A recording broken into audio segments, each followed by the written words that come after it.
नमस्कार दोस्तों, मेरा नाम है विमल सिंह। बालाजी स्टडी अड्डा में आप सभी का स्वागत है। तारीख आपकी 21 अगस्त 2026 की है। UP triple S C junior assistant को लेकर के रिजल्ट कब तक आएगा और साथ ही उत्तर प्रदेश शिक्षक भर्ती को लेकर भी अपडेट है। दोनों की बात इस वीडियो में करेंगे। सबसे पहले बात करते हैं उत्तर प्रदेश अधीनस्थ सेवा चयन आयोग के अंतर्गत विज्ञापन संख्या 08 परीक्षा 2023 के अंतर्गत जो कनिष्ठ सहायक है, कनिष्ठ लिपिक है, सहायक स्तर ग्रेड 3 का अंतिम चयन परिणाम, जिसमें बताया गया है कि जो जूनियर असिस्टेंट की आपकी ये परीक्षा हुई थी, जिसी को कनिष्ठ सहायक कहते हैं, इसको लेकर के टोटल 5369 पद थे। पहले तो 55 करके थे, बाद में टोटल इतने पद हो गए। तो इसमें 29 जून 2025 को आपकी 2,43,981 अभ्यर्थियों के लिए आयोजित की गई थी परीक्षा। लिखित परीक्षा की जो प्रोविजनल आंसर की है वो ऑफिशियल वेबसाइट पर 3 जुलाई 2025 को अपलोड की गई थी। और अभ्यर्थियों को जो उत्तर कुंजी है उसके संबंध में जो आपत्तियां दर्ज करने के लिए सूचित किया गया था। प्रोविजनल आंसर की के संबंध में जो भी आपत्तियां हैं उनके निराकरण के लिए जो विषय विशेषज्ञ हैं उनकी रिपोर्ट भी दिनांक 21 जुलाई 2025 को आयोग को उपलब्ध कराई गई थी। इसके बाद लिखित परीक्षा की जो उत्तर कुंजी है वो 30 अगस्त 2025 को अभ्यर्थियों को देखने के लिए आयोग की ऑफिशियल वेबसाइट पर प्रकाशित की गई थी। लिखित परीक्षा में जो भी प्राप्त अंक हैं उसके आधार पर टंकण परीक्षा के लिए 90,336 अभ्यर्थियों का परिणाम और कट ऑफ 8 अक्टूबर 2025 को वेबसाइट पर प्रकाशित किया गया था। फिर जो अहिर अभ्यर्थी उनकी टंकण परीक्षा हुई थी 23 नवंबर 2025 से 17 दिसंबर 2025 तक फिर आयोजित हो गई। उसके बाद टंकण परीक्षा के उपरांत कुल 26,570 अभ्यर्थी थे जिनसे संबंधित अभिलेख परीक्षण के लिए दिनांक 6 जून 2026 तक आयोग स्तर से प्राप्त किए गए थे आवेदन। अब उपरोक्त समस्त अभ्यर्थियों के अभिलेख परीक्षण की कार्यवाही कंप्लीट कर ली गई है। वर्तमान में परीक्षा का चयन परिणाम तैयार करने की प्रक्रिया अंतिम चरण में आयोग द्वारा नियमानुसार निर्धारित प्रक्रियाओं का अनुपालन करते हुए यहाँ पर देखेंगे क्लियर बताया गया कि अंतिम चयन परिणाम दिनांक 10 सितंबर 2026 तक घोषित किए जाने की संभावना है। अभ्यर्थियों से ये अपेक्षा की जाती है कि वे इस संबंध में शांतिपूर्ण और संयमित वातावरण बनाए रखें। किसी भी जो अपुष्ट सूचना है, अफवाह है, सोशल मीडिया है, उसमें जो भी प्रमाणित संदेश है उस पर विश्वास ना करें। चयन प्रक्रिया, परिणाम, परीक्षा इनसे संबंधित सभी सूचनाएं ऑफिशियल वेबसाइट पर ही आएंगी। अभ्यर्थी केवल आयोग की ऑफिशियल वेबसाइट जो है उसमें जो भी प्रसारित सूचना है उसको प्रमाणिक माने, किसी अन्य स्रोत से प्राप्त जानकारी के आधार पर भ्रमित ना हो।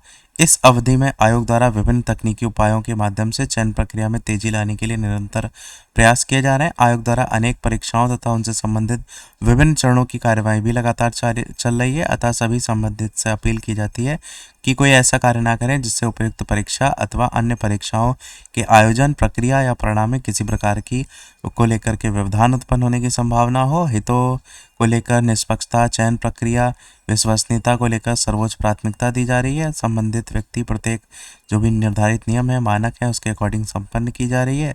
परीक्षाओं को पूर्ण पारदर्शिता, शुचिता के साथ संपन्न कराने और उनके चयन परिणाम यथाशीघ्र घोषित करने के लिए निरंतर प्रयास किया जा रहा है। वही चीज़ यहाँ पर बताई गई है। वही नोटिफिकेशन कब जारी हुआ है? 20/8/2026 कल जारी हुआ। और आज के सभी न्यूज़पेपर में इससे रिलेटेड न्यूज़ प्रकाशित हुई है कि 5369 पदों का अंतिम जो परिणाम है वो 10 सितंबर तक आएगा। और इसमें वही सारी चीज़ें बताई गई हैं कि इंटरनेट पर अफवाहों पर ध्यान ना दें, अभी इतना समय लगेगा। और भी देखेंगे तो उसमें भी यही 10 तारीख को लेकर के बताया गया है। और भी न्यूज़ देखेंगे तो उसमें भी यही सितंबर में संभव है। ये मैं आपको ढेर सारी न्यूज़पेपर, सारे अलग अलग न्यूज़पेपर की आपको दिखा रहा हूँ, तो सब में जो है ये अलग अलग न्यूज़ प्रकाशित हुई है। अब बढ़ते हैं हमारे अगली अपडेट की तरफ, जो कि दूसरी अपडेट है। विशेष टीईटी और 1 लाख रिक्त पदों को लेकर सरकार की बैठक आज देखने को मिलेगी। प्रयागराज से न्यूज़ है। राज्य सरकार जनजी के आंदोलन के बाद शिक्षा विभाग में रिक्त करीब 1 लाख पदों पर भर्ती को लेकर चिंतित है। ये न्यूज़पेपर वालों ने 1 लाख छापा है, बाकी रियलिटी आपको पता है कि वो 11,000 और 48,000 वाला आंकड़ा अलग अलग है, नगरीय और ग्रामीण करके। तो साथ ही 1.86 लाख बिना उत्तीर्ण टीईटी उत्तीर्ण शिक्षकों के लिए विशेष टीईटी भी कराने की तैयारी की जा रही है। ये बात को लेकर के भी काफ़ी समय से कहा जा रहा है कि इस विषय पर 21 अगस्त को लखनऊ में शासन स्तर पर महत्वपूर्ण बैठक बुलाई गई है। अपर मुख्य सचिव पार्थ सारथी सेन शर्मा ने दोपहर 12 बजे लखनऊ में बैठक बुलाई है और इसका मुख्य एजेंडा है शिक्षा सेवा चयन आयोग को भेजे गए अध्याचन को लेकर के। इसमें चयन आयोग में लंबित भर्तियों की संख्या पर भी चर्चा होगी। 1 माह में यह दूसरी ऐसी बैठक है। इसके पहले सीएम के जो सचिव थे सुरेंद्र सिंह, उन्होंने बैठक की थी। इसमें शिक्षा सेवा चयन आयोग और शिक्षा निदेशालय के अधिकारी शामिल हुए थे और उन्होंने भर्तियों को लेकर तर्क प्रस्तुत किए थे। एक और अपडेट देखेंगे कि विद्यालयों में शिक्षकों के रिक्त जो पद हैं वो जल्द भरें, ऐसा योगी जी जो है इनका बयान देखने को मिला। तो ये जो शिक्षकों के रिक्त पदों की बात हो रही है ना, ये कौन से हैं? तो ये है सर्वोदय विद्यालय को लेकर के। अगर आपको पता होगा तो हाल फिलहाल में 1-2 दिन पहले की बात है, जहां पर लखनऊ के अंतर्गत सर्वोदय विद्यालय था एक, जयप्रकाश नारायण करके उसका नाम था। तो वहां पर जो शिक्षक हैं वो है ही नहीं बहुत से सब्जेक्ट के। इसको लेकर के लखनऊ में लोग जो वहाँ के विद्यालयों के छात्राएं थीं वो सब सड़कों पर आ गई थीं। तो उसी के कारण वो पूरा मुद्दा एकदम हाईलाइट हो गया है। और उसी से रिलेटेड यहाँ पर देखेंगे तो मुख्यमंत्री योगी आदित्यनाथ ने गुरुवार को बैठक में कहा था कि विद्यालयों में शिक्षकों के रिक्त पदों को भरने की प्रक्रिया में तेजी लाई जाए। जयप्रकाश नारायण सर्वोदय विद्यालय की व्यवस्था को लेकर के पिछले दिनों हुए छात्र छात्राओं के प्रदर्शन के बाद व्यवस्थाओं को लेकर मुख्यमंत्री ने सख्त रूख अपनाया है। गुरुवार को समाज कल्याण विभाग की समीक्षा के दौरान ये कहा गया कि सर्वोदय विद्यालय के संचालन में बड़े बदलाव की जरूरत है। उन्होंने संचालन के लिए स्पष्ट नियमावली, शिक्षकों के रिक्त पदों पर चयन प्रक्रिया को आगे बढ़ाना तथा एक सोसाइटी गठन करने के लिए भी कार्रवाई के निर्देश जो है वो दिए हैं।